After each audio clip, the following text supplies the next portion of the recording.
Here we are. Welcome to another episode of the Home Gym Podcast, where it is Jaw Day, or I don't know, whatever. Um, oh God, I just died on camera here. So anyway, here we are. It's third week into November, first day that it's been cold in Oklahoma, and by cold I mean like 62 degrees today, which is pretty freaking cold, man. Or at least that's what I've been telling myself whenever I walk outside and like tiptoe back in, like that that weird monkey meme or whatever, and like Yeah. tiptoeing across the lunchroom or whatever. So anyway, man, not a whole lot been going on here. Skipping leg days and doubling up on chest and arms. What about you? What do you got going on over there?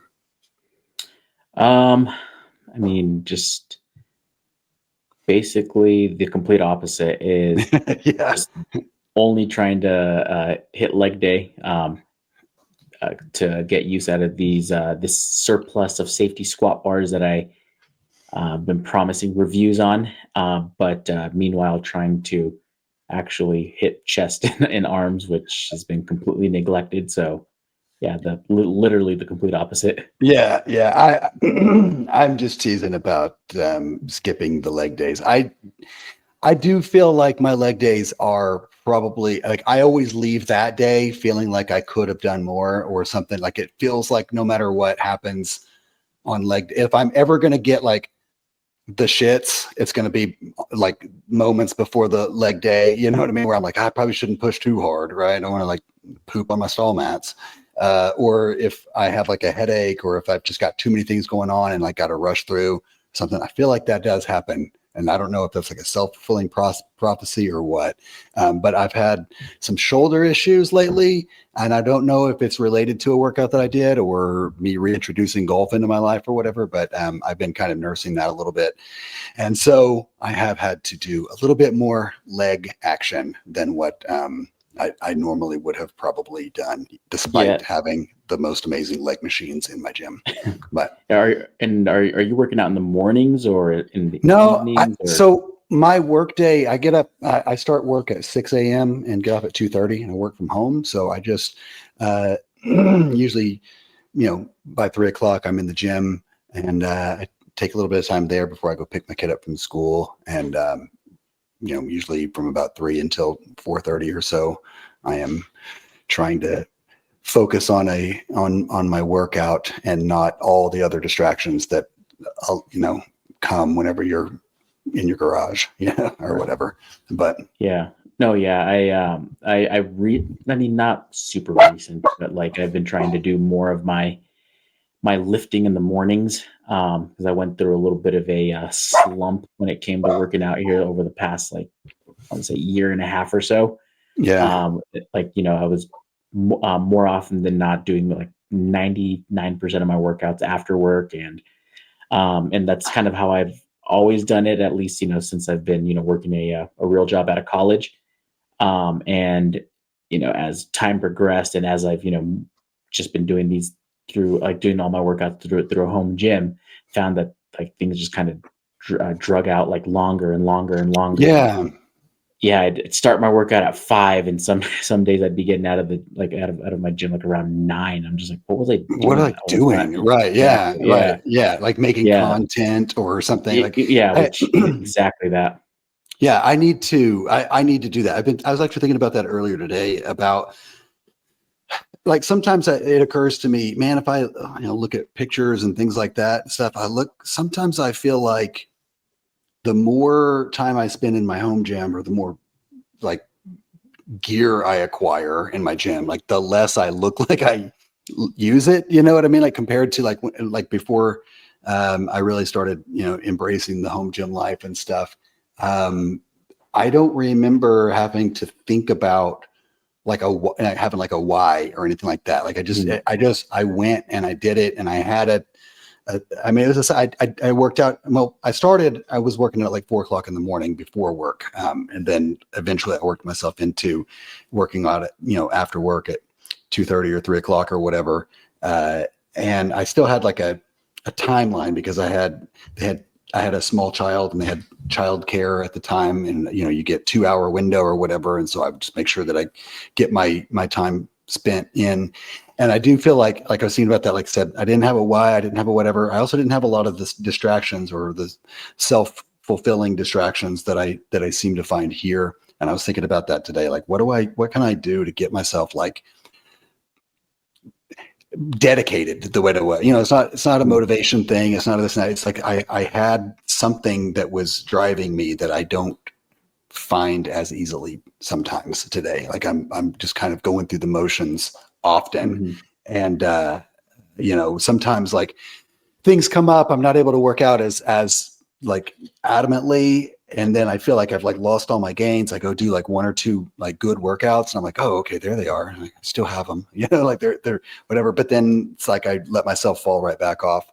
And that's tough, man. And I do think like with content creation and stuff, I think part of it, a lot of the reason like I didn't like for social media for me, like I really was like violently against social media for the longest time. Like I really kind of took to social media because of COVID and because of like home gym and stuff. And like, I think I was lacking in my home gym. What I really liked about the commercial gym was I had some like bros that I worked out with. Right. And so I think I was looking for that same sort of community type thing where it's like, well, if I get online and I will, use that as my accountability. You know what I mean? Like if I'm not going to tell people to do this workout or these exercises or this or that or whatever, if I'm not willing to do them, or if I don't have a proven record of it and that kind of a thing. I don't know how it really morphed into like equipment, you know what I mean? But that was kind of what my motivating factor was there. And I don't know that it motivates me the way that I want it to anymore, you know what I mean? Or need it to or something. So I am actively in that lull that you're describing there, where I'm like, maybe I should do that. Maybe instead of logging in to work at 5:45, I wake up at, 4:15 or something like that, and get my workout done. I know I say that and I'm like, why would I do that? I really do have like, cause my daughter goes to aftercare. Her school is like a mile away. I have a pretty sweet setup, man. I mean, I just walk out to my garage, I could work out, and then I have time. I have no excuses. I mean, there's no reason that I'm in the funk that I'm in with it, but here I am. Yeah, no, yeah.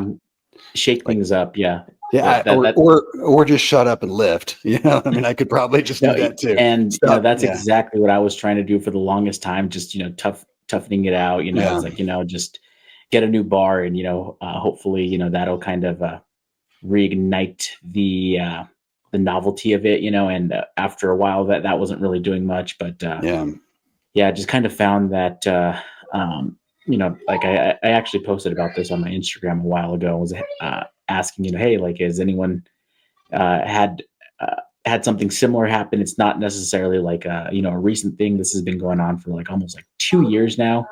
And at this point, like, for lack of a better term, it's like I kind of lost like the love of the game. Before, you used to look forward to going to the working out, going to the gym, and it never was a struggle, but like now it was starting to become a struggle. And had a lot of good suggestions, had people reaching out and like saying like specifically like content creator people, people in the similar space, saying that they went through similar things, but they just kind of had to separate that. It's like when you work out, just work out, and all of the other content stuff, separate that. And then other people were like like try to find a goal, try to find competition or something like that, in which case like that kind of helped bring a little bit of extra like introspection, because it's like like what was my why before, right? And it like a lot of it was just like being like a really competitive person, so like I'd be working out with my gym bros, or like a lot of the people that I would see at the gym on a regular basis, and we'd, whether or not we were similar in strength and a lot of our lifts, it was just being able to kind of use that as a measuring stick a lot more often than not. And I actually had a little bit of it, or maybe not a little bit. This was probably like 4 years, little CrossFit phase too, and like I mean that was probably the best shape I've ever been in, and probably the most fun I've ever had working out, and that was all because it was like really competitive, even if it wasn't necessarily like like Right. in competitions directly. It was just like you're like I've always been a pretty relatively strong person when it comes to the big three lifts, and going to a CrossFit gym for the first time, I'm over here like squatting 400 pounds, when most of these CrossFit guys are only doing like 225, but then we have to do a body weight workout, and the soccer moms are lifting a lot more than me when it comes to like the Olympic lifts and things like that that are more technical.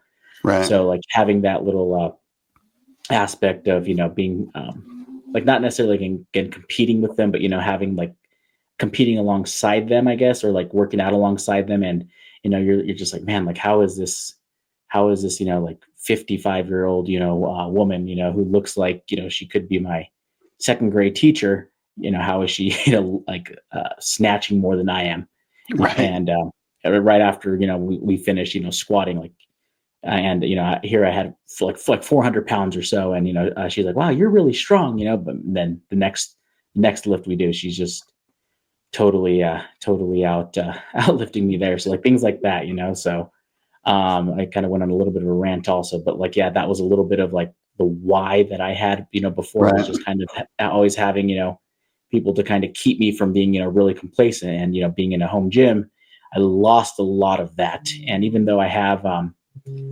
of mixed in the home gym with going to an like other gyms, like I want to say probably a year and a half ago, I was part-time lifting in my home gym, and then part-time going to a barbell club, Hmm. and did a whole competition, and that actually worked really well. I don't know, I guess I do know why I stopped. I got injured, and my work schedule kind of switched a little bit too, but anyways, but yeah, like that was another good point that people brought up as to the why, as to how to possibly get out of that slump. And then lastly, one of the other common suggestions was um, specifically like give yourself an allotted amount of time. It's like, yeah, you're at a home gym, you have that benefit of being able to like work out longer, work out when it's more convenient. You take the commuting out of the equation, but like just because you have that luxury doesn't mean you should be Right.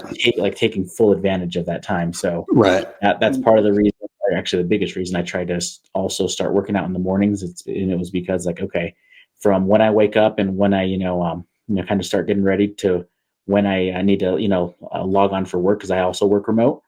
That's the amount of time that I have to finish my workout. Right. And if I'm over here, just kind of, dragging and, not being efficient with my time, it's like, if I don't get a good workout, that's more on me at that point. Right. So I think that's actually really helped a lot, even though my workouts, I don't want to say have suffered, but like it's definitely a lot harder to lift in the morning, right out of bed than, at the end of the day. Yeah. Yeah. You don't have like food, like energy, food energy. Yeah. You need, And you have to wait for the caffeine to kick in. Like, 'cause even if you just kind of, right. first thing, as soon as you jump out of bed, you still, takes it Yeah. It takes a takes a little little bit bit. before, yeah. So, Yeah. um, Yeah. Yeah. I need what I mean, I basically have about 2 to 2.5 hours or whatever where I could be working out. And I feel like what I really need to do is condense that down, because I don't, I know that I'm not like, my intensity sucks. And I know that I am jacking around in between sets or whatever. Do you know what I mean? Like, especially if I try to like I start like, I feel like I have a finite amount of time to spend in the gym. And the more of that time I dedicate to like making some sort of content or something, the less time I'm spending using the equipment and stuff. And so that's why I feel like I struggle with that a lot. And then even whenever I try to like do both at the same time, that's whenever you see these like real short, shitty, 15 or 5 second clips of like, a dangly cable attachment or something like that. You know what I mean? But like, that's kind of I don't know. I get to places where I try to like stay focused with it by saying like, okay, I'm just gonna leave my phone outside. I mean, like inside. I'm not even gonna because like I've tried to do the thing where I like get on some like cookie cutter program or something that's got an app and you track all that stuff, and then I feel like I'm just constantly just on my phone and not in my workout. You know what I mean? But then I end up doing a thing where I'm like, if I play some music or something like that, and then I end up just focusing on like switching the song or something, you know what I mean? Like, I don't know. I feel like I look for reasons to slack off in there and stuff. And sometimes I feel like I just need somebody to come kick me in the ass on Oh that. yeah, yeah. That's But exactly the same thing here. And yeah, yeah, like kind of what you were saying, it's like, I have like a finite amount of time that I can be spending in there. right. And like not only like making content, like if I'm in between sets or something, I'll be like, oh yeah, I know I have a couple of DMs I need to respond to, and I'll kind of Right. start going down that rabbit hole, and people start asking questions, and I start kind of trying to Yeah. do some research like while I'm there to like, answer it, Yeah. and trying Yeah. to Are go you? find an old video or something and Yeah. like send it over to Yes. them. Yep, Yeah. it's kind of Yeah. that exact Yeah. Are same you thing. like, yeah, are you run downstairs or whatever to go take pictures of whatever it is and Mhm. take measurements and things like that? And you're like, man, I need to like separate this. Um, and then you said something that had jogged my memory, but I don't remember what I don't know. I feel like I spend so much time out there, and I'm like, I also have to remember, like, I'm a 44-year-old dude with 3 kids, and I don't, I mean, it's like, my kids. I'll hear my youngest one will say things like, "Well, I do practice my piano. You just didn't hear me because you were out in the garage, lifting weights all the time or whatever." I'm like, that's not even true, but like I would hear you if you were practicing, but whatever. I just, sometimes all that kind of stuff kind of goes through your head and whatever. Oh, and you had mentioned like, trying to buy like a new barbell or a piece of equipment or something like that to try to like reinvigorate. And like, I find that doesn't work. I feel like what that does for me is like, if I like order a new specialty bar or something like that and it's not there yet, like if it's supposed to deliver that day, I gotta wait until it shows up so I can use that bar, you know what I mean? And then you end up putting it off and put it off. Or even if it's like you ordered it and then you're like, well, I'm gonna wait on this until I get that bar, like everything will be better whenever I get that bar. It just doesn't Mhm. ever it doesn't actually serve that. It really just, it's that shot of dopamine you get when you order a new something and then delivery day, open it, and you're just full of emotion, and then it wears off pretty quickly, and now you just have another, your 12th barbell to hang on the wall and wonder why, but speaking of, I tried to do something that's really out of character for me. Okay, so at one point in my 20s, I kind of, I put myself through college with student loans, and but to make like side gig money. And there was a while there where my roommate and I were like, we'd started like an eBay business back in the day. So buying things, reselling them, flip them, things like that is something I used to do a lot. Anymore, I don't. I kind of got to a point with it where I'm like, I don't even want to deal with people. I don't want to drive across town to go pick up. I don't care how good of a deal it is. If like there are there's like in every like marketplace or Craigslist deal or whatever, there's always at least one weirdo in every transaction. And if you're, you know, having a transaction and you leave there, you're like, that was a completely normal. You were probably the weirdo, right? Because there's always one. But I was driving down the road the other day, stopped at the stoplight, did the thing, flipping through, and I saw what looked like a really good deal on some dumbbells, like a set of Rogue dumbbells. It was like, I think it was like 15 pounds through 80 or something like that, as what it was advertised as. It came with a Rogue, like 3-tier. It's like their mass storage rack, but Mhm. had 3 dumbbell shelves. Like, man, that's like $1,000 before, shipping and tax and stuff, plus the weights. And the listing person happened to be in my city. There are a lot of realtors, but there's one in particular who my oldest daughter went to pre-K with her kid. So we know her. We're like on her Christmas list or whatever, where she sends out like her calendar with her face on it and her business cards and all that kind of stuff. So I recognized the seller, recognized, these are a full set of Rogue dumbbells on a thing, all included, whatever, $500. And so I was like, got that thing. I was like, I have to at least like ask, you know what I mean? Like, is this available, whatever, so they can tell me they're not, you know what I mean? I was like, I have to at least try. I'm going to kick myself if I don't. Right. So I send the message, I get back up pretty quick. Like, yes, are you interested? I start, asking about when I can pay. I'm really trying to figure out a way that I can like lose this deal, but I don't want to sort of also, like if it happens, it happens. And I'm like, how far away are you? Asking all the questions, having what feels like a very normal conversation with somebody who I'm like, she probably recognizes. I mean, my wife would know her better than I do, but she probably, she probably clicked my profile, sees that I'm married to her, whatever. I don't know, something, right? Because it feels like a pretty casual and easy conversation. She's like, yeah, you can pick them up today or tomorrow, whatever works for you. And I was the one driving the conversation about like, do I need to, do you have Venmo or PayPal or whatever? Or like, do I need to pay with cash? I really hate paying with cash. You know what I mean? Like I never have it. I have to like make a special trip. And that's where I was going to be like, oh, I'm out then. You know what I mean? Like something. And she was like, yeah, either way, whatever. And then, so I was like, sweet, man. I was like, this is like too good to be true. Right. And then a little while later, she's like, hey, I'm getting overwhelmed with messages. Would you care to just send a few bucks? Like, and then you can pay the rest in cash tomorrow. And I was like, like no problem, whatever. Like I know the person, right? I can see her profile. Right. I've gone to her profile and clicked through, looked at pictures, whatever, just to make sure that it's like, I know. And like, so I was like, yeah. So I send her some money and she was like, got it. And like gave me her address. Like I looked at the address on whatever, cause I wanted to see how far it was from my house, all that stuff. You can see the house. It's like probably her actual home. Right.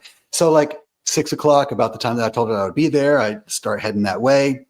And I get to the neighborhood and there's it's a gated thing. And I was like, oh, this is weird. She didn't give me the gate code. So I go to try to like send her the message and I can see that she's like, it says that the conversation has been paused. And I was like, I don't even know what that means. I've never seen a paused conversation. Right. So I tried to send a message and I'm sitting there and I'm like, man, she's not going to see. She probably like marked it sold or whatever because I had sent some money and it went to archive and she probably has no clue that I'm like messaging. I don't know. You know what I mean? That's just what I'm hopeful. Right. Well, another car pulls in next to me, opens the gate and goes in. So I was just like, fuck it. I go and I, went through the gate, go to the address. It's a really nice neighborhood, super nice home. The lights are all off, and I'm sitting there thinking like, man, I pray to God that maybe she just didn't see that I was coming at 6 and she's like at dinner. I don't know. You know what I mean? And I'm like sitting there and like I go to her profile and send a message that way. And I'm sitting there and I'm like, man, this doesn't feel right. And so like I go back to her profile again. And then I notice like one or two posts down, she says, hey guys, just FYI, I don't have any gym equipment for sale. Somebody has stolen my identity or whatever and is scamming people, whatever. And I'm like, shit, right? So like I like scroll through it. I'm like looking at all the comments and stuff. And I'm like, oh my God. And, like what a freaking elaborate scheme, right? Like, I don't know. It's like, cause like the paid sophisticated. Yeah. Yeah. Everything. She was like, I could see in her comment, somebody was like, they stole you. She's like, yeah, they're using my pictures, my links, all of like, to like, even to her, like she's with a real estate agency, it's like even to like the real estate agency, like everything, like even the pay address and stuff that I sent to was like, her name at, sales okay. And then like the email address that it went through, it was also like I sell okay dot, whatever dot outlook or I don't know, whatever it was, what I mean? It was like everything was clearly made to not raise any flags whatsoever. So I'm like, clearly I'm pretty upset by it. it was $250 is what I sent. And I don't even know why I sent that amount. Like, I don't even know why I sent I don't know. It's one of those things that's like, when she asked for a couple dollars, like to send Yeah, over. You just left it wide open. I'm just gonna, yeah, here you go. Here's half, like of it. And then, whatever. I don't, I even thought about that. Like whenever I went to the ATM, I was like, why did I send 250? I should have sent 260 if I was going to do that so that I can, because the ATM's only going to give me 20s. You know what I mean? Like now I'm going to be the weirdo who's like, do you have a 10? Like whatever. Right. But, but yeah, and then of course you go through all this stuff where you're like kind of victim blaming or like thinking like, why was I so stupid? And I'm like, man, I gotta freaking tell my wife, like I was like really trying to get to a place where I'm like, man, at the end of the day, like clearly somebody needed this worse than I do, right? Like somebody like to go to that length to like steal money from somebody, it's pretty desperate. Like I didn't even want to drive the 4 blocks to the lady's house to get these things to try to flip them to make some money when I felt like I was going to, don't get me wrong. It's probably what I get for doing that. Right. But to do that, to steal a little bit of money from somebody and put yourself at risk of whatever getting caught and all that. I don't know how that all works, but it just seems like maybe that person needs this more than I do. Yeah, that feels like that wasn't like one of those I don't even know if they're automated, but like I'm sure you've seen like those crypto scams, right? Where somebody's like someone like their Instagram or Facebook account gets hacked, and all of a sudden they start posting stories about right. Someone died. Click here. Yeah, and exactly. Right, or it's like, hey, this broker here, help me, start building wealth, and it's obviously fake, and right. They start linking all this stuff. It's like, yeah, just click the link and find out how, and they start posting like all these fake images and story posts of like $100 bills and them going to a car dealership, like buying a new car, all within like the span of like an hour. Like those ones feel like they're really automated, and I'm pretty sure they are. Like if somebody like actually clicks one of those links and puts in some information, that's probably how that keeps going. But this one here feels like that one. This one feels like there was someone on the other. I mean, I was having a conversation with them. You know what I mean? Yeah, like an actual person, like who was. Yeah. So I'm maybe like AI. Yeah, maybe like it's possible. Yeah, I was ChatGPT stole my money. So I'm like distraught, right? I'm like, man, I can't believe this shit happened. Whatever, like, whatever. Like I said, trying to get to like a positive place with it. I'm like, I got to tell my wife that because I had already told her, I was like, hey, by the way, I'm going to be gone for a little bit. I got to go pick up these things. They're big. They're going to take up a bunch of space. I'll get rid of them. I'll price them so that they move fast because I don't, I can make a few bucks and I'm happy. Somebody could, with this pricing, somebody could still make some more money off of them or whatever. Somebody who wants to hang on to them longer than I do, whatever. She's like, okay, And so then I'm like, I got to tell my freaking wife that that I'm an idiot. You know what I mean? That I got punked by somebody on the internet and whatever. And so I come home and I sent her a message. She's like, what do you mean you got scammed? And I was like, told her the story or whatever. And she was like, and how much was it? It was $250. She's like, this is amazing. I was like, what? She's like, that's the best. This is like the silver lining. She's like, this is the best thing that could have happened. And I was like, I'm not track. I was like, I don't know how this is the best thing. She was like, well, I just mean like it could have been so much more. She was like, I'm so glad it was you and not me. She's like, I probably would have sent somebody like thousands of dollars or whatever. And I was just like that. Well, then, okay. I'm glad. She was like, yeah. Now I'm stressed about something else. Right. Like, I'm like, okay, well, you can't buy shit online then. You know what I mean? Like, cause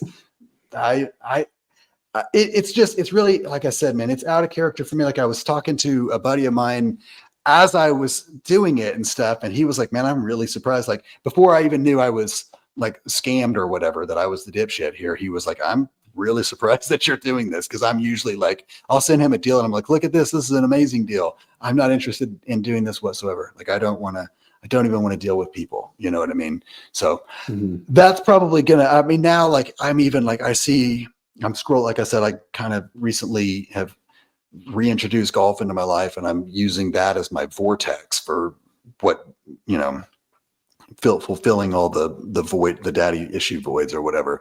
But, I can't even look at shit like a sales ad, like I just look at everything's like, it's not even worth it, man. It is not worth it to me to even the few bucks that whatever. Like I feel like that lesson for me was hard earned. I mean, I guess evidently it could have been worse, you know what I mean? But yeah, I won't do that shit again. Um, Yeah, that's I don't wild. know. Yeah, I feel that way now, but I feel like most people might have fallen for, probably would have fallen for that one if they, well, from if her, they were loosely related to the person, like, you know, had a loose connection, and they were conversing in a way that wasn't overly generic, you know, like where they were, it, it was evident that it was like an actual person. yeah. I could see myself falling for that one. It's yes. That's the thing is I'm like, it's one thing if it's just a rando, right? But it's somebody that's like, I mean, she's got like 5,000 Facebook followers or whatever, which is, you know, a pretty decent size for just a local little realtor person, right? So it's like they clearly got somebody that is somewhat established, and it's like it was like her personal account, but her personal account looks professional also. So it's like I don't know, man. It was a there was I like I said, I had trusted the seller on this. I mean, I didn't get any inclination whatsoever or that, you know, there wasn't anything other than her, you know what I mean? I'd really Mhm. expected. I was even being weird because it's a female that I'm dealing with. And I was like, I didn't want to ask her where she lives. So I was like, how far, I'm at this location. How far are you from, you know, cause I didn't want to sound like I'm being a creep. You know what I mean? Right. Like I was worried she, you know, wasn't going to trust me because here, you know, this bearded tattooed guy shows up, you know what I mean? Like just to buy some weights or whatever. Yeah, I don't know. You know what I mean? I was like trying to be really sensitive to that stuff. And here I am getting scammed probably by some Yeah. dude, you know, like probably by some dude with more tattoos and beards, you know, but Yeah. Speaking of, um, like you being overly cautious, like on this, and trying to, uh, I guess, pick it up in a way that was, or organize the pickup location in a way that was tactful, yeah. or tactical. Yeah. So with, like, how often are you selling things on the marketplace nowadays? Like, are you selling, like, probably not your, like, any bigger pieces, right? Like, Yeah. I haven't really, I mean, the like gym equipment, I haven't sold much of that. I can't think of the last time I sold a gym item. Um, but so things that I've been like my wife and I, we thought the adult thing to do might be to organize the attic. So like I took everything out of the attic, bought some shelves and bins and stuff, and I did sell a bunch of stuff there. And but my tactic on that stuff is like I list things do you to have them come pick them up at, like, where you live? Like, yeah, and I've done that before with like home gym stuff where I've given somebody and the guy was really weird, like come over, he was like, I can't believe you gave me your address. And I was like, why should I be worried? You know what I mean? And he's like, well, I just, you know, this is like your home. And I was like, it is, you know, like just take your stuff and get out. Now you made it weird. You know what I mean? Like I, you know, like I yeah, was no, like, yeah. yeah, And, but you know, and, he might, feel that way because something happened. You know, it's like the thing, you know, like there's a rules are in place because they had to be in place because something happened, right? right. So, like, more often than not nowadays, whenever I sell anything, whether or not it's, gym equipment or not, Yeah. I I now, like, have a gas station that's probably, like, you know, maybe like 3 4 blocks away, that I will 99% of the time try to get people to meet me at, instead of, Yeah. having them come over to where I live now. Specifically because I had one of those weird situations. I was Yeah. selling, this was, I want to say maybe 2021, 22. Um, I was selling an Airdyne. It was, but kind of around the time, like right when, you know, the stock was maybe starting to come back with some things, but, you know, you could still sell an Airdyne, and, Yeah. you know, make a little bit of a profit off of it. So, I, uh, posted for sale right away. Some guy's like, "Hey, yeah, I can, come pick it up, whatever." Give him my address. You know, he comes down, and, I remember, like, it was like really snowy out and everything. I was like, "Yeah, man, this guy wants to come get it right away." You know, whatever. You know. So he Right. comes down. You know, he comes down with his buddy who's wearing like a official, he was like from Denver. I'm like 45 minutes out of Denver, so, like one of the suburbs in Denver, like the fire station emblem, jacket, and this other guy's there, whatever. So it seemed fairly trustworthy, right? Right. So this guy, he arrives and everything, and man, this guy just like would not stop coughing, like, and he's just trying to chat it up. He just like, I'm just trying to do this transaction. Just, it's like, hey man, Right. Yeah. just give me the money, take it and leave. He's asking all these questions about it. I'm like, dude, like it's like I was overly descriptive. I thought I was being overly descriptive in my ad, like, Right. Yeah. but yeah, like there's really nothing to it. It's like, you like hop on it, give it a whirl, and it is what it is. But I think like overall he was there for 25 minutes, just trying to ask a bunch of questions, just testing it out, like inspecting it like crazy. And even then, like I said, he was just like coughing like crazy, and it's snowing outside and everything, so I'm just like all freezing out there. I thought it was going to be quick, so I'm not even out there with a jacket. Yeah. And finally, he's like, all right, I'll take it. So him and his buddy loaded up in his truck, and they start strapping it down. They're in the driveway, and I'm just like, all right, guys, whatever, so I close the garage on them. And like, what are they gonna do in the driveway, right? I don't Yeah. need to see him off. Right. Yeah, I want to say like 2 days later, after all the snow had melted, and it stopped snowing, like I think the following day or whatever. Yeah. Snow had melted. Found out this dude puked in my driveway. Yeah, and I didn't realize it like that immediate day, because it had been covered with snow and it was like frozen over. So it was like right when it was melting. I'm like, what is this? And I'm like, oh well, the only thing that was here was this guy's truck, and it was right by like where his driver's side was, and it was like, okay, That's incredible. I get why people don't have people come to their address anymore. Yeah, So, I've had a couple of those where I've been like, okay, man, that was dirty. I shouldn't do this again. I know that I've done things where I've been like, I'm not giving anybody my address until they are on their way. Like I give them the relative address, but unless I know you're on your way, because there have been a couple of times where I've like given my address and then I don't hear anything, and then I'm like, I guess they're not showing up. And then sell it, and then they come back, and I'm just like, oh my god, now this guy has my address. What if they come eat my children or something, And then there have been times too where, I've had somebody come over. Like I sold. I used to drive a Subaru Forester, and I had like a roof rack, and it was. I sold all that like modification stuff off of it, and some freaking weirdo came in, like a car guy, you know what I mean? Like, I mean, no offense, like, but you know what I mean? Like sometimes like I used to be super into cars. I mean, I went to like I took an auto body mechanics course, like certification course or whatever, whenever I was in high school. And so sometimes in that industry, you get yourself in a circle of people that have, maybe sniffing the gasoline or whatever, you know what I mean? Like huffed a little bit too much diesel. But this guy it was the same kind of a thing, man. He was just weirding me out. He wouldn't leave. I was trying not to be rude, but like couldn't get out of the conversation either, and just kind of lingering around. And I was almost like nervous to leave him outside because I also didn't, you know what I mean? Like didn't really trust him. Right.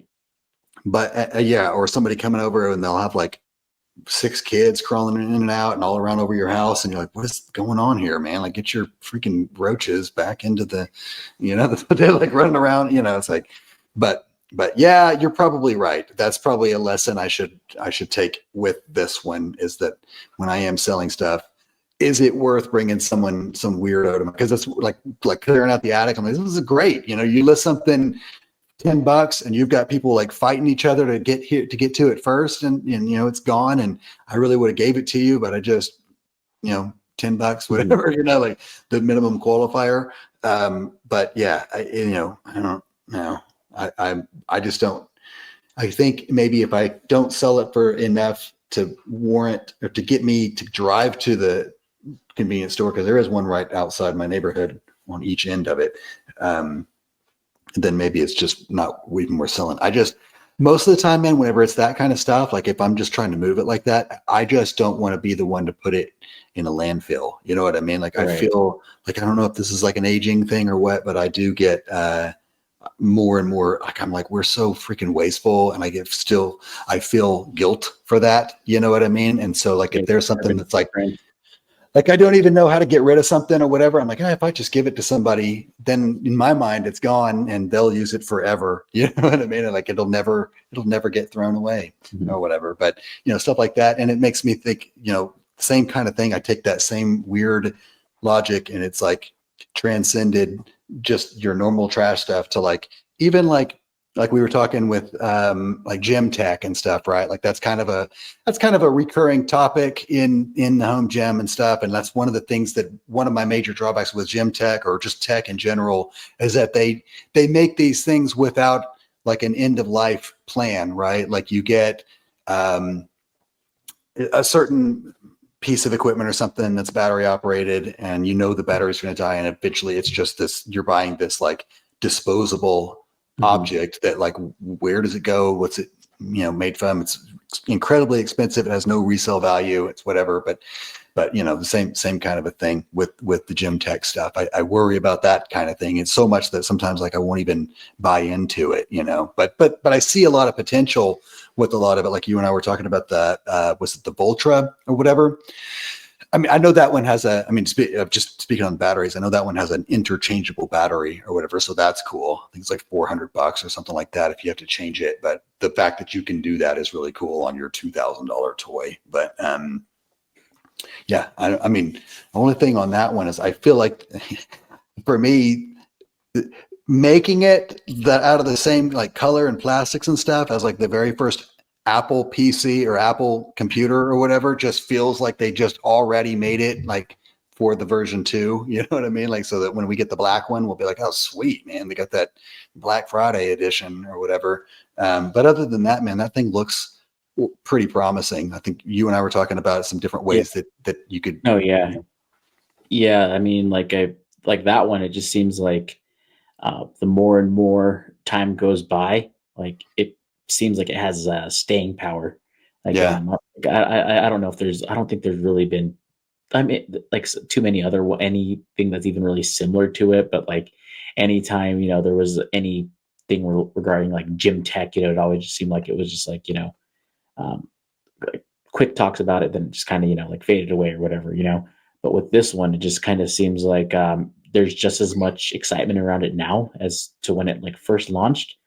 And yeah, I mean, I mean, like one of the ways that we were talking about that, I think would be a really cool way to use it is like if there was like a all-in-one like gym station, with like multiple like machine type setups that you could get, and then you just take your little Voltra and you connect it into different areas, and it will provide the resistance for those particular movements. And with the Voltra being really intelligent in, I guess, like the way it works with the motor and whatnot, I could feel like you could do some really cool things like like measure like, I mean, maybe obviously maybe not perfectly, but like maybe try to measure out RPE or like things like that. So it's like maybe like when you're starting out, doing some chest presses or something, it's like, all right, so first off, we're gonna get you primed up, like for following like a Voltra program on your phone or something while we're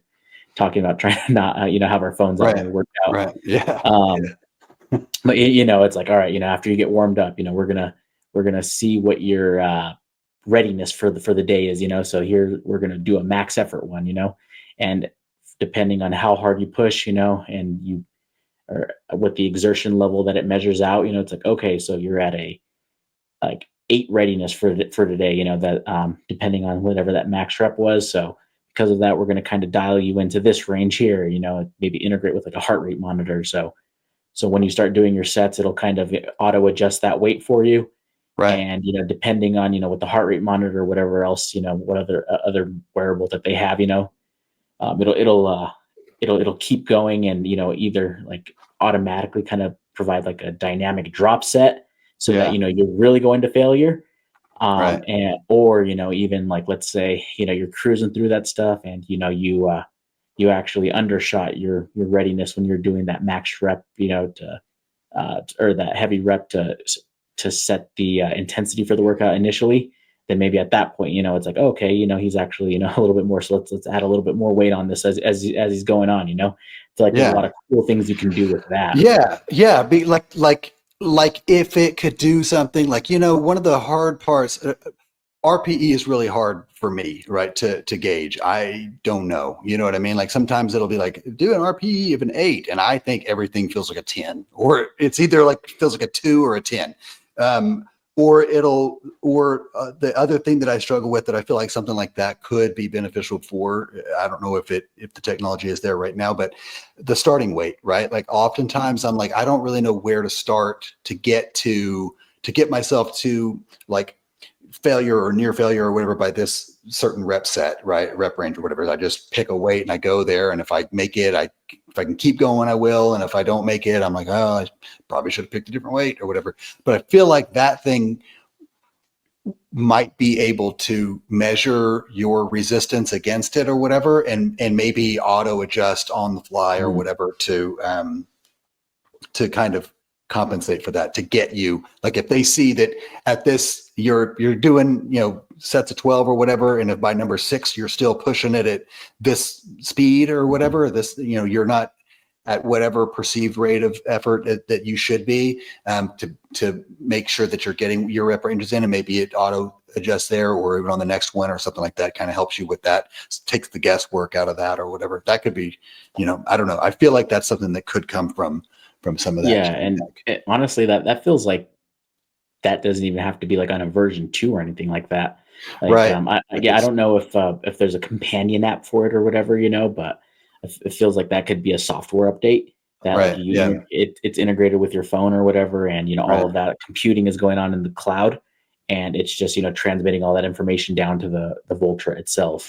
Right. Yeah. It'd be just like the opposite of like you say, if you're at like a max effort and you get to a point where it's like, when you fail, unless there's like a critical injury or some, whatever that happens in the middle of it, normally your failure is like a slow death, right? That thing could read that and slowly taper off the weight or whatever, so that you can continue pushing at your hardest or whatever, and you're not going to die on it, and really be able to kind of maximize that last rep or whatever. For those who are looking for those kind of strength gains or whatever, I think that would be similar in that with a software update or whatever. I feel like, I don't know, because I think even with that, like on your drop sets and stuff, you have to like set those in advance, right? I mean, it doesn't. Right. Yeah. Yeah. Yeah, I I mean, think so. I mean, I've never used one, just yeah, off of I know. the Right. little bit that I've seen. The stuff that I've seen, I'm like, man, that could really do some cool stuff. You know what I mean? Like I would like to have something like that, even just for like travel, you know what I mean? Even if they don't have like a full, like the power, basically, I felt like you kind of described like the power tech Yeah, exactly. Like a home gym levered, thing, like but the lever gym. Yeah. Yeah. thing Yeah. where it Yeah. has all Right. these like preset things, and you just Yeah. plug the Voltra into Right. the different Yeah. areas to kind of provide the resistance there. Yeah. So Yeah. it's kind Yeah. of like a little cartridge that you Yeah. It insert. has all your weight. Yeah. Be Yeah, really exactly. space saving and stuff. That'd be pretty cool. Yeah. So yeah, I guess there's room for gym tech. Not just It, completely. I mean, yeah, it may be, or we could just be overcomplicating this, and we just yeah, shut up and lift. You know, right. Yeah. Yeah. Yeah. Like everything. I feel like that's, I mean, can't even lift weights without overcomplicating it, right? Like I'm sitting here thinking about my RPE and my starting weight and whether or not I'm at true failure or close enough to yeah, failure. And and my, actually, yeah, to kind of tie it back to the beginning, like we were talking about that little slump that I was going through, and I'm kind of transitioning into working out in the mornings where I don't feel like I can really get a good, or not a good workout, but like I'm not able to perform as well as I am even in the evenings. mm, I think actually that's one thing that I've learned in the time I've been doing that, is that even though I'm not as, like, I don't feel like I'm as strong in the mornings, like even just at the intensity that I'm going at there, like I am still getting a good workout. yeah, And I have noticed, like over the past few weeks, I am progressing a little bit, even for those like morning weights that I'm doing, that's lighter than what I would yeah, do in the evenings. So it's like, even though it might not be a true RPE 9 or whatever, which that's what the program I'm doing now actually has had for these for the past couple of weeks, is it has me doing RPE 9s on the strength days. Um, even though it's not, consistent what an RPE 9 would be in the afternoons, like I do feel like, just not overthinking it and just doing like what you feel in the moment is, still moving the needle. Yeah, So, yeah. I mean, yeah.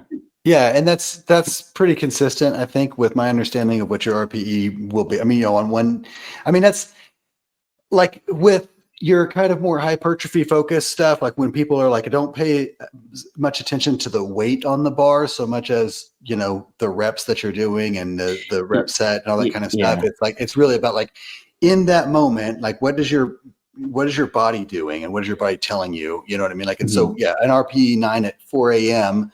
might very well be different than it is at 4 p.m. because you haven't, Yeah. And you know, yeah, that, and I guess that's another big difference is more of what I've done in the past has always been like strength related or performance mhm, related. So it's like always, a percentage off your max. So right, right. yeah, like trying to, do a 90% squat at, 5 a.m. is definitely, Yeah. a lot harder Yeah. than It makes you, doing it at yeah. 4 a.m. Yeah. So Yeah. now It that makes I'm you doing feel like more you're RPE weak stuff, or yeah. something. Yeah. Yeah, Yeah. the RPE stuff is definitely a good change of pace, and it's like, wow, like I Right. definitely get it now. Yeah. Yeah. I've done that.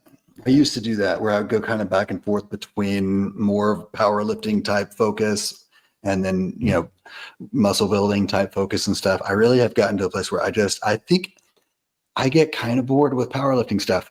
Like, you know what I mean? Like the big three. I guess I just, and then there's also like with, I don't really care about being strong. Do you know what I mean? Like I don't care about adding more weight to the bar. I'm actually at a point where I'm like, and I reached this point a long time ago where I lifted some amount of weight and I had this kind of moment where I was like, that's really cool. But then I also felt like, man, one of those, like one bad one of those can really like, you know, end this. And this is not what I'm, I don't want to do that for just to be lifted in my garage or whatever. You know what I mean? Right. Like, No, yeah. um, Yeah. so I don't know. You know what I mean? I think for me, even going back and forth because that used to kind of keep me in it. You know what I mean? To change it back and forth between like strength and size. Now I feel like I don't even care about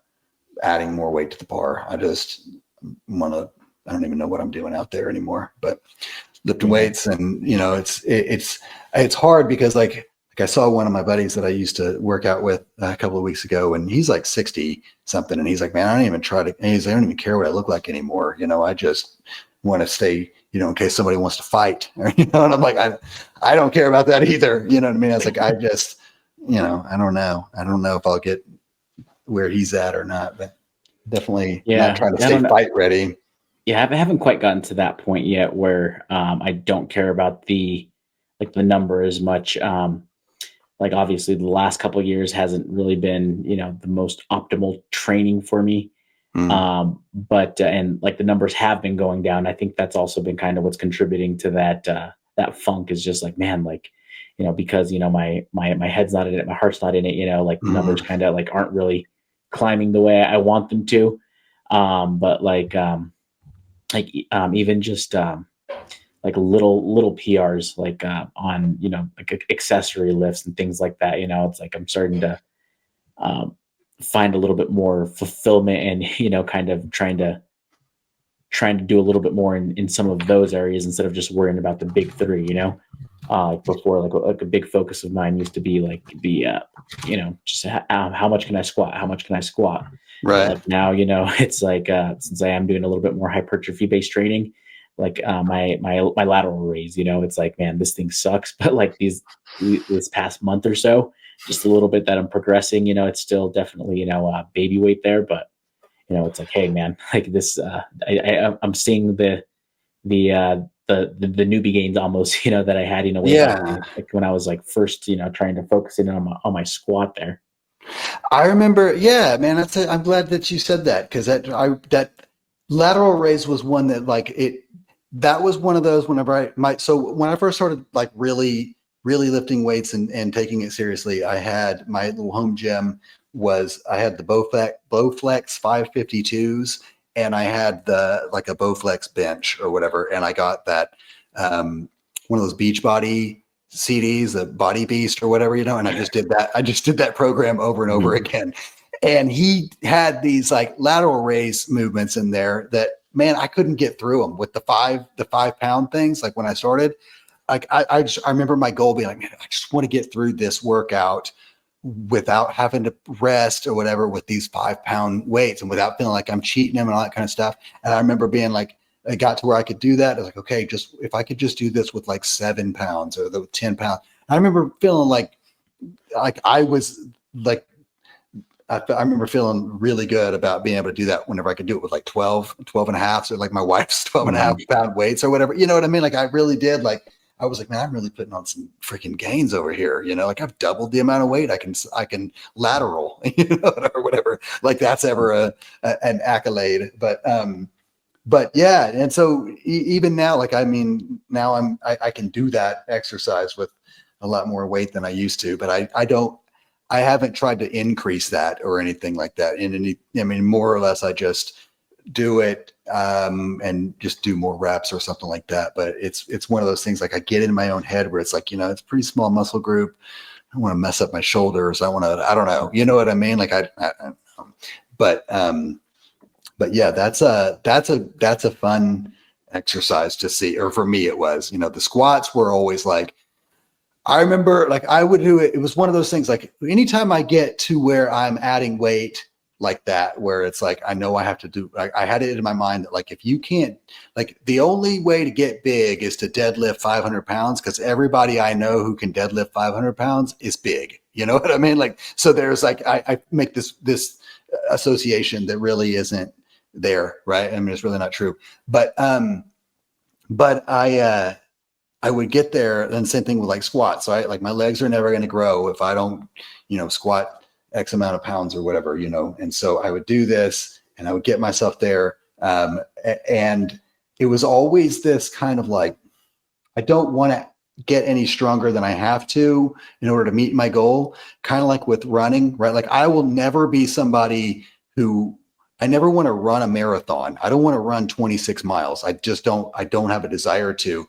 But if I were trying to like lose weight or something and I had to run, if I ran 1 mile every day and that wasn't losing the weight, then I'd run 2 miles every day. And if, you know what I mean, if getting to 26 miles is what it took for me to meet my goal, that'd be the only way that I would do the marathon, right? That was the same kind of mindset that I had with like lifting heavy weights, right? Like I don't really care to deadlift 500 pounds, but if that's what I have to do, you know what I mean? I'll try deadlifting, 200 pounds. And if that doesn't get me big, then I'll deadlift, I'll add, a little bit of weight and whatever until I hit whatever it is. And there was this point with it where I kind of saw my risk to reward. I just wasn't getting it, you can read all day long about deadlifts and hypertrophy and size and all that kind of stuff. And you can see there are some really small dudes that can really deadlift a lot of weight. And so I kind of just got there with it. And I feel like I've gotten even over the years into a place with a lot of that stuff where it's like, I don't even want to lift too heavy on anything. You know what I mean? So I don't know, whatever. I don't know where I was going with that, but, I do want to touch on a little bit of like, you said you're using like your wife's 12-pound weights to do those lateral raises and so forth. And this kind of ties into the whole tech thing and like those Peloton workouts, yeah. So I'm a huge Peloton advocate throughout this whole like slump period, over the past couple of years or whatever. Like honestly, the one thing that's been consistent, like on the days where it's like, man, like I just don't have time, or it's like, you just don't have any desire to get out there or whatever. The Peloton has always been like the thing that's the easiest to get onto. And, like once you're in it, you're kind of in it, so like the whole tech thing, it's like, even though it's not anything super high tech, like the Voltra, just having, that right. virtual instructor there, you have the competitive aspect also, because you have the leaderboards and, you're kind of competing against other people and, you give little virtual high fives, Yeah. that actually, it's that was the thing that kind of was able to keep me from like spiraling off the deep end like altogether. Yeah. And I want to say probably a little under a year now.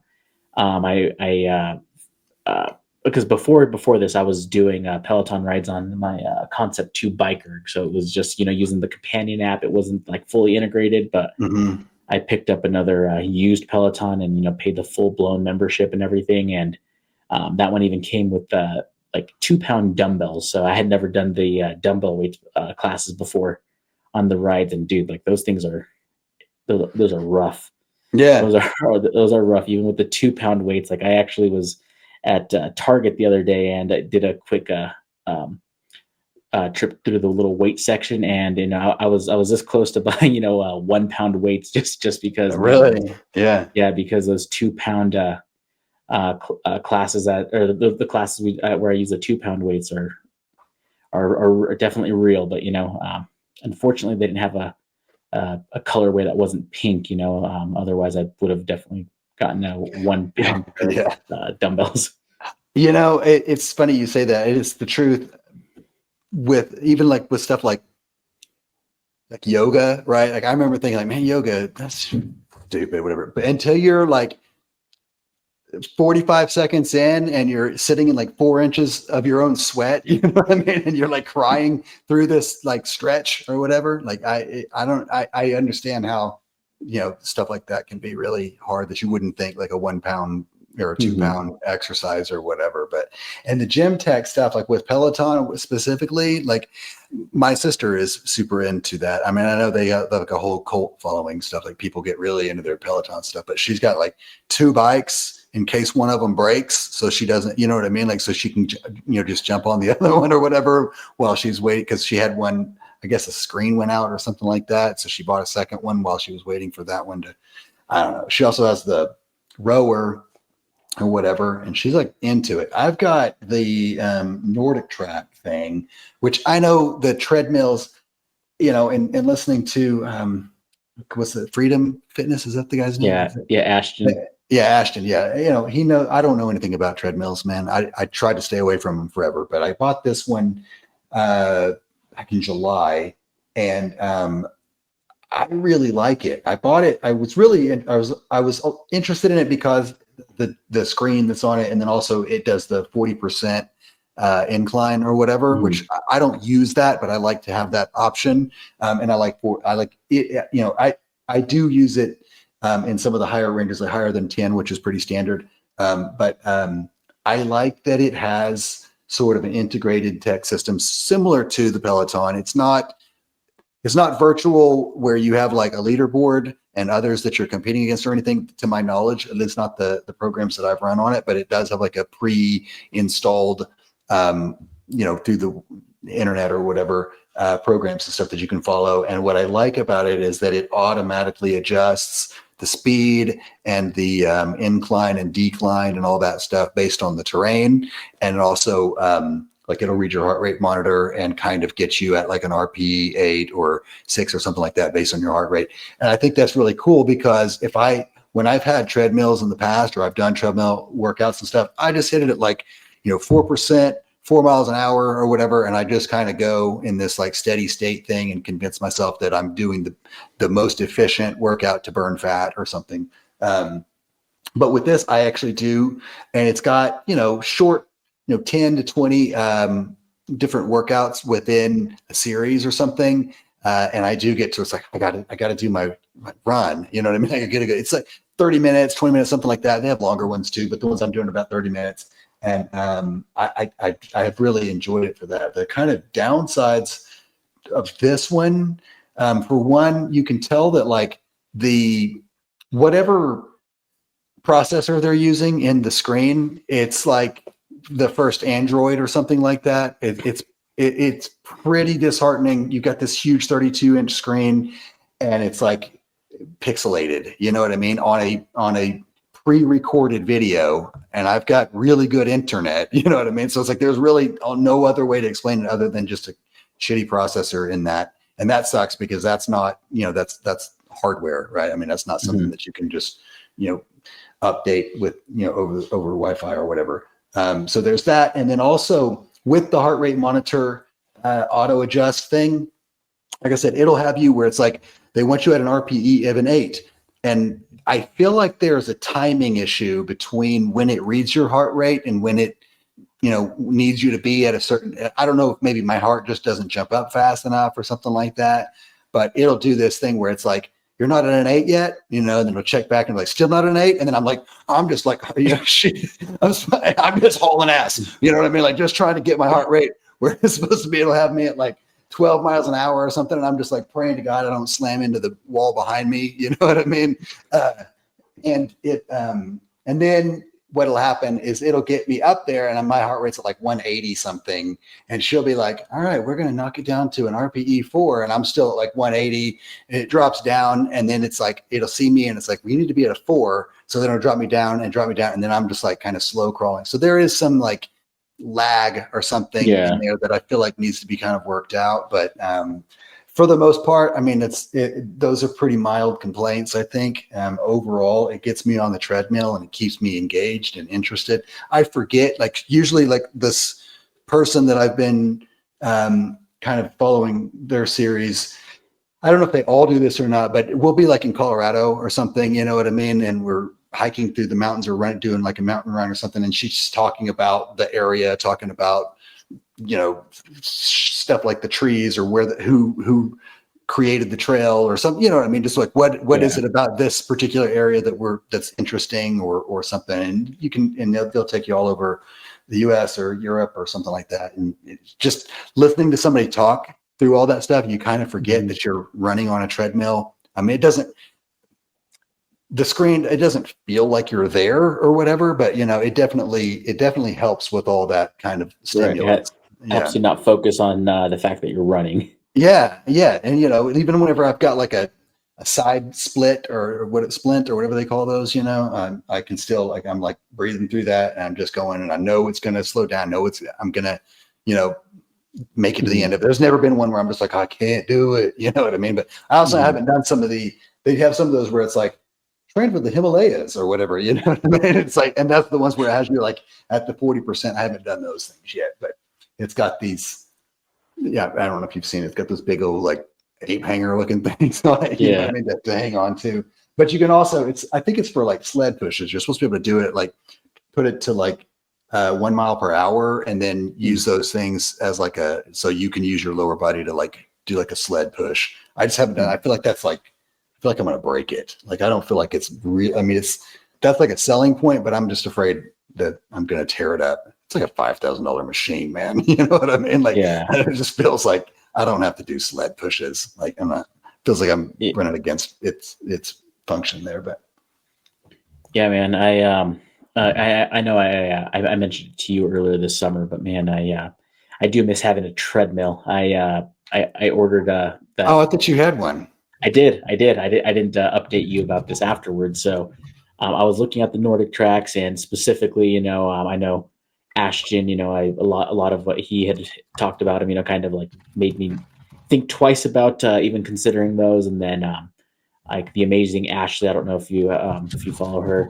She had she had a lot of issues with her Nordic track also. Like I think she might have the same one. Yeah, the same one you have. Yeah, or a similar one. Yeah. And it was a struggle for her to deal with customer service for the longest time. And, and then finally, it all got situated, but like, kind of, it's like, 2 strikes, there, it's like, I don't want to, take a risk and I don't want to be a third strike there and strike out. So I decided to get a Soul treadmill. So Soul F85. And I got it from my local Dick's Sporting Goods.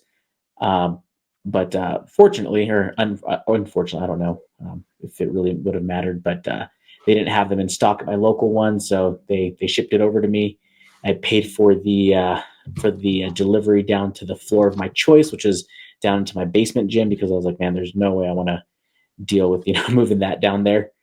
So yeah, they delivered it, took it down. It was all fine. Assembly was great, and I was basically using that thing every single day. So it's like if I was doing like the Peloton classes on it. So it wasn't like, it's not like fully integrated with Peloton because it's a third party treadmill, but I had it in front of my TV so I could, get access Peloton with with my streaming device, so that was all good.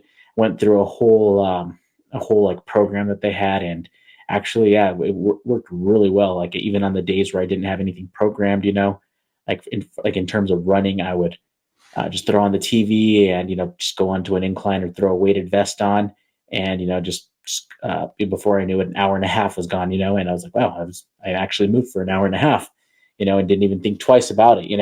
So everything was working great in that front until one time there was a little screen flicker, and Mhm. because it had not the big 30-inch screen that yours has, but it had a little bit of a smaller screen that I never really used because you're supposed to be able to stream media on it.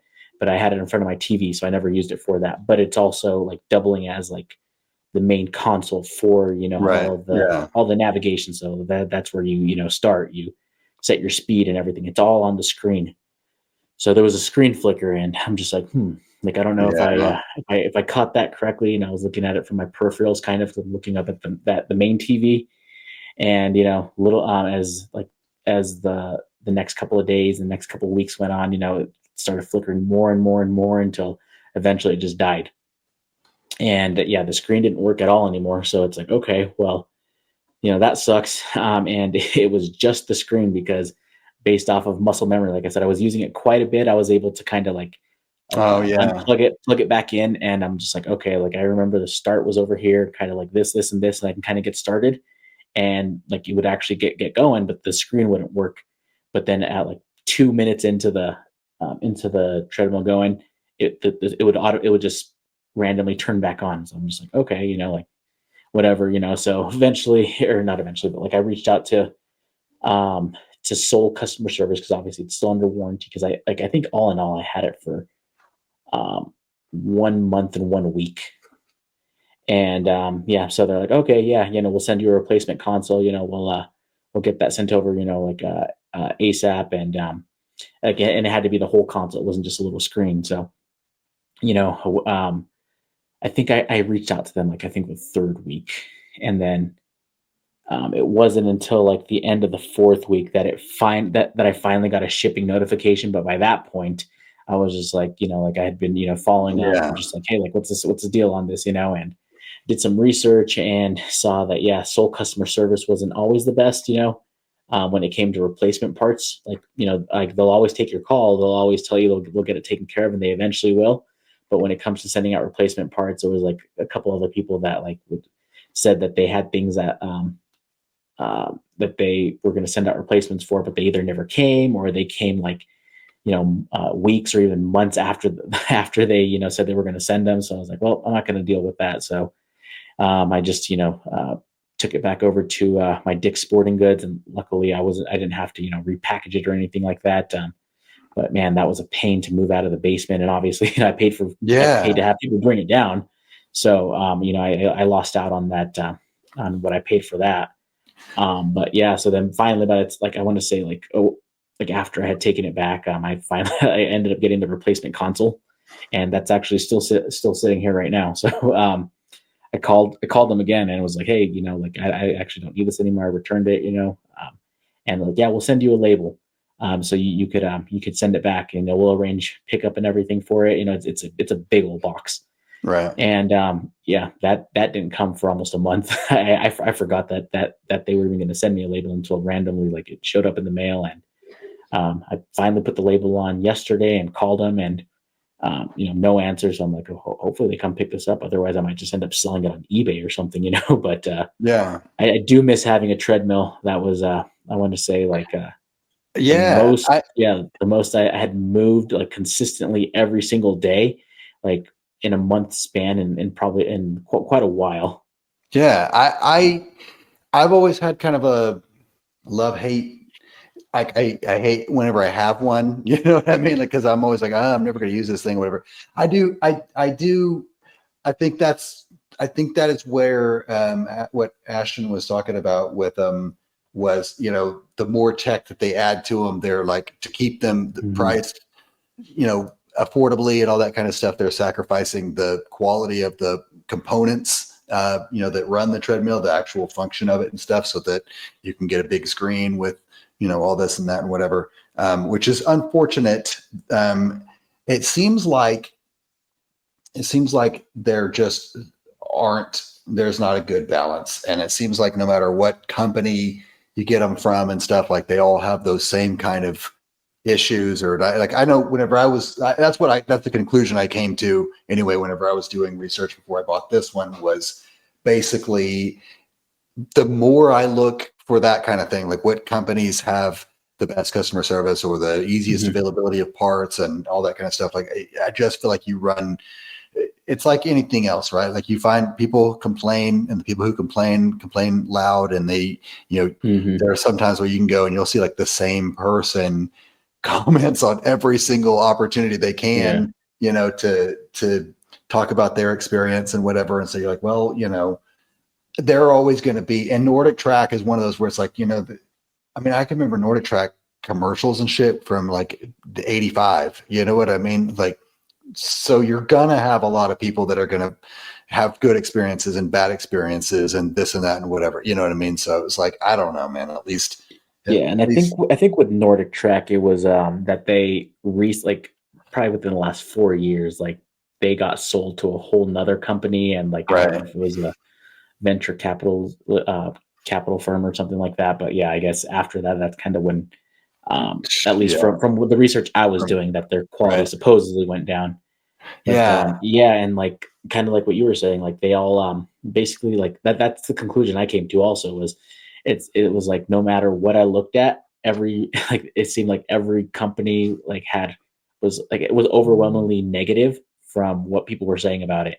And like the only other options out there are like commercial grade treadmills, right? So and like I think that's what Ashton recommends. Like, hey, just go use commercial, which obviously he's selling used commercial equipment, so he has a lot of experience in that area. So like I did look at that also, but the thing for me that kind of kept me away from that was the fact that I'm also in a basement gym, so those commercial treadmills are massive. They're super heavy, and getting it down there, is going to be a pain. I'm sure I could probably pay someone to do that also. But on top of that, they don't really fold up. And that was one thing that I did need, was for it to fold up to kind of at least, so while moving stuff around, all with the surplus of safety squat bars that I'm navigating through there. So it's like, man, like there just really isn't like a good home gym, it seems like. And that's like, even this one that I've got, like it doesn't fold, and it's pretty massive and heavy, and I probably could have just, it's called the commercial X32i or whatever. I wouldn't expect it to be an actual commercial gym piece or whatever, and I probably definitely could have gotten a used commercial. I think for me, I have a hard time with the used commercial stuff. Like anything used, right? Especially treadmills, man. I don't know what it's been through. I don't know if it's been, anything like that. And I'd rather just, but it's the same risk, I guess, when you buy a new one that has a reputation for being difficult. Her story, I didn't read her story specifically about customer service being difficult to get parts and get a hold of and all that kind of stuff. But I've read that. I've read that on. I don't know if that was her. Like, I remember she had some issues with this. She might have had good customer service experience. Don't quote me on that. Yeah. Well, if not her, I know that story is not unique. And I've had issues like with login stuff, and I've had to like contact them and be like, hey, this thing isn't accepting. And even that was kind of like, this wasn't the easiest thing to get in contact with somebody and get whatever. And then we were both just kind of figuring it out. Learned along with my rep that if you have you have to have numeric and also alphanumeric or whatever in it, but they can't be in whatever order. Like, if you can't say like 1, 2, 3 mark as my it would have to be like mark 1, 2, 3. Like, you can't put the numbers in front of the letters in your password on the thing. You could do it on the app or whatever, but I couldn't do it. I don't know. That's how we got the thing to accept my password, is I had to change it to something, and it would let me change it to mark 1, 2, 3 or whatever, but it wouldn't let me do 1, 2, 3 mark. I don't know, whatever. It was something like that. That's not my password, by the way. It's Or is it? MW Pig 123, right? Yeah. You almost said you almost gave it away there, but you last second, Mark. Good. Yeah. Quick thinking there. Yeah, man. MW Pig. The personalization continues. I just keep stamping everything I've got with. Yeah, I saw on the Facebook page I don't remember if it was today or yesterday. Someone was saying, I think they were asking if Prime ever has like Black Friday sales, and about if they ever have like bigger discounts, because the only one he knows of is NW Pig. And I was like, hey, like saw that, and I was like, yep, it's incredible. His self-marketing is working. Yeah, it's incredible. I like it. Especially now that everyone has a Prime code. He's the only one he knows of is MW Pig. On the Garage Gym review site. You know what I mean? I'm like, don't Google that, by the way. You know what I mean? Like, don't Google Prime code. No, I was like, that's really cool, man. I think it's cool. I get, it's but it's also like, when you see somebody like ask questions and like the only person I know is this guy, does anyone else have it? And I'm like, oh man, he automatically doesn't, I mean, I know and whatever, but I feel it's one of those things where it's like, I feel like he automatically feels like I'm just going to, like I'm too biased. I'm too biased for this, and maybe I am. I mean, I not because of the $7 that I would get if you use my code or whatever. It just, I'm probably biased because I really do like these products or whatever. So whatever, but yeah, I think it's cool, man. Whenever you see that, whenever I see that somebody, other people sharing the code and stuff unsolicited, unprompted, I'm not like paying these dudes to share the code or anything like that. You know what I mean? So yeah, it does feel like it's effective even in my very, very small little outreach, so pretty cool.